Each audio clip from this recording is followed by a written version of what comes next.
On va vérifier le sang. Salut tout le monde, merci d'être là. J'espère que c'est pas trop blanc.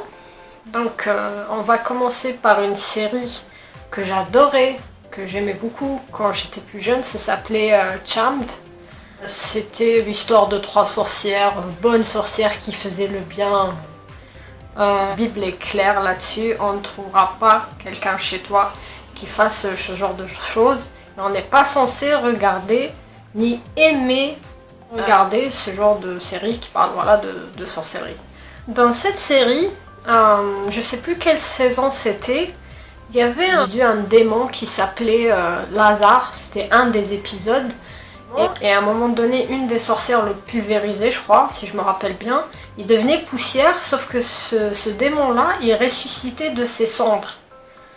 Et moi qui n'avais jamais lu la Bible, à part Matthieu, et encore non, c'était pas à cette époque-là que j'avais lu Matthieu, je l'ai lu bien plus tard.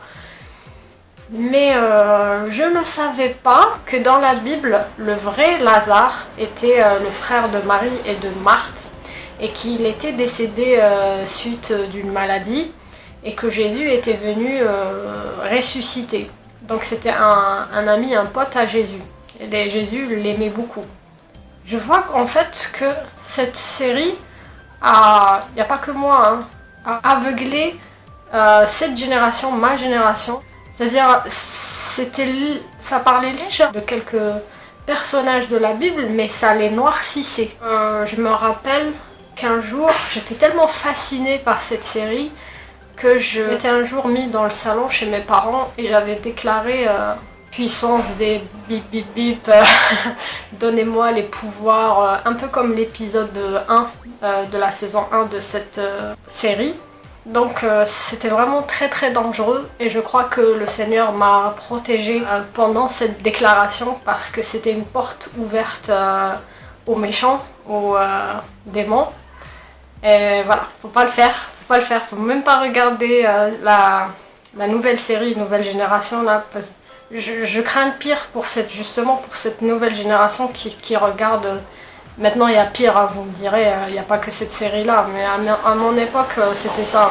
J'ai regardé ça, je me rappelle dans le salon avec ma famille, ma mère essayait un peu de pas nous montrer, mais nous on se mettait derrière pour regarder, bref, je vous épargne les détails.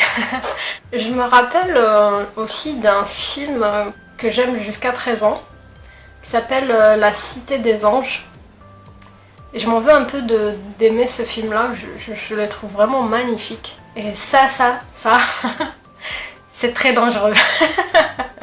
C'est vraiment très dangereux parce que les anges sont pas censés avoir des relations amoureuses, des relations physiques, voire même pire. Rappelez-vous le passage dans la Genèse où on dit que les fils de Dieu avaient vu que les filles des hommes étaient belles et ils s'étaient mis avec. Bon, quelques personnes ne seront pas d'accord pour dire que les fils de Dieu c'est des anges déchus. Je suis pas d'accord avec cette théorie, mais bon, chacun voit les choses comme il faut, hein. Après tout, c'est pas clair et net. Sauf que, dans le livre de Job, il est clairement dit qu'à un moment donné, Dieu avait invité ses enfants, donc les fils de Dieu étaient invités, et que Satan était venu aussi. Bref, vous connaissez le reste de l'histoire, sinon il faut la lire dans la Bible. Donc je pense vraiment que les fils de Dieu dont tu avais parlé la Genèse là, je crois que c'est des anges déchus. Encore une fois, peut-être qu'on n'est pas d'accord, c'est pas grave. Et si vous n'êtes pas d'accord, je vous autorise aussi à commenter, on peut en parler. Voilà. Bref.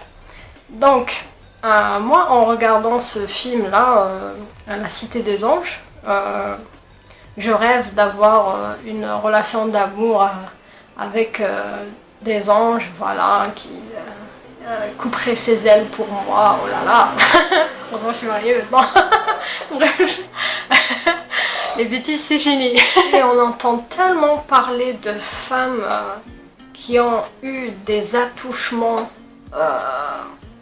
de l'ennemi, c'est-à-dire des démons sont venus les toucher physiquement, voire avoir des relations sexuelles avec elles, ça devient dangereux. Je veux dire, ce genre de film où des anges gentils, des gentils anges, ils viennent à la rescousse d'une femme, je trouve ça dangereux et je remercie Dieu que finalement nos anges, on les voit pas. Moi personnellement, j'en ai jamais vu. Peut-être certains en ont vu, c'est bien, mais que ça n'aille pas plus loin.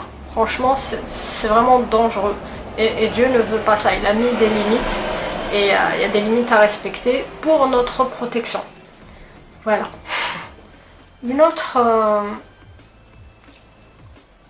histoire, c'était une chanson aussi qui passait à la télé sur MTV en boucle, que j'aimais beaucoup. Je me rappelle plus du titre ni du chanteur, ça.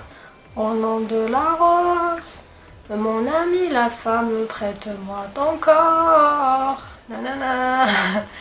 Et j'avais prié Dieu pour qu'il me dise qu'est-ce que je dois dire pour la prochaine vidéo, tout ça.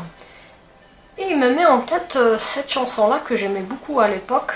Et là, je regarde mon téléphone sur Google et je vois les paroles, lyrics. Waouh. Franchement, ça fait peur, ça parle d'esprit, ça parle de... Oula, je me disais, je chantonnais sans vraiment connaître les paroles complètes. Et c'est tellement dangereux parce que c'est un appel, c'est des portes ouvertes.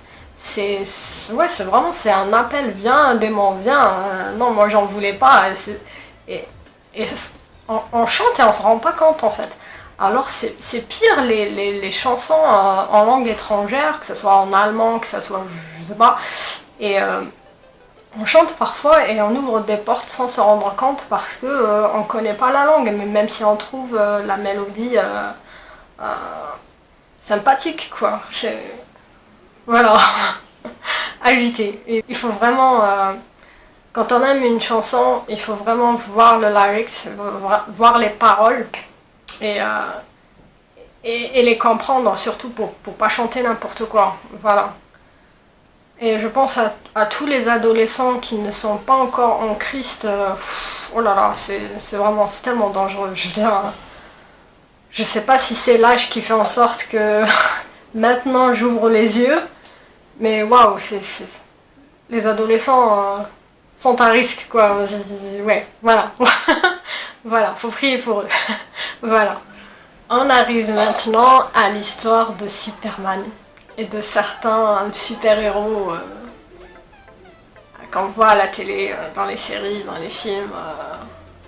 Est-ce que vous vous êtes déjà rendu compte, et ça je veux voir ça dans les commentaires si vous voulez bien, que la naissance la venue de Superman sur Terre, enfin même son histoire grosso modo, ressemble beaucoup à l'histoire de Jésus.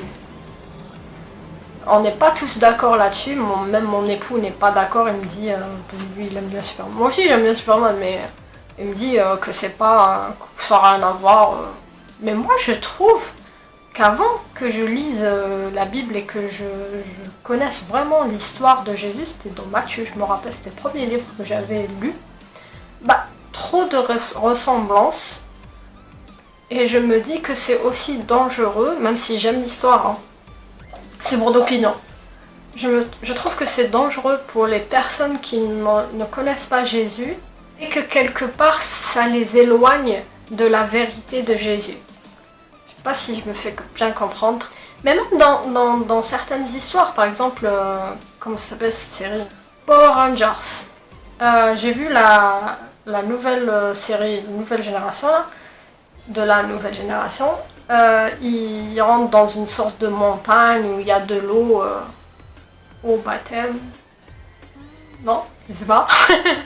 Ils rentrent dans une montagne et c'est là que se trouve l'entité extraterrestre dont ils dépendent pour devenir des super-héros, tout ça. Et ça me rappelle un peu trop l'histoire de Moïse où il va dans la montagne pour parler à Dieu et son visage devient tout blanc par la gloire de Dieu, parce qu'il était en présence de la gloire de Dieu, tout ça.